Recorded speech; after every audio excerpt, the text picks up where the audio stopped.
Ang isa sa mga abogado ng mga biktima ng drug war ni dating Pangulong Rodrigo Duterte kaugnay ng hiling na defense team nito na hingan ng ID o pasaporte ang mga biktimang nais lumahok sa pagdinig sa International Criminal Court.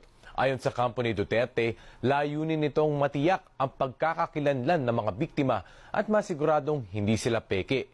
Pero giit ni Attorney Joel Butuyan, patunay lang ito na hindi batid ng depensa ang sistema sa Pilipinas kung saan maraming biktima ng karahasan ang walang sapat na dokumento.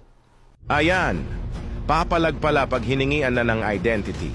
Papasok-pasok kayo sa sitwasyong yan, tapos hihingi kayo ng simpatya? Ano kayo, hilo? Walang simpatya dito. Provide kayo ng hinihingi. Hindi pwede dyan yung tamang litrato lang ang dala at konting mala-artistang iyak. Total? Ginusto nyo naman yan. Yung mga nag-file, huwag kayong kakabahan. Totoo naman di ba ang paratang nyo? Walang aatras sa inyo ha? Ituloy nyo lang yan. Gusto naming makita kayong mapahiya sa buong mundo. And the worst kayo pa ang makakasuhan ng falsification of public documents.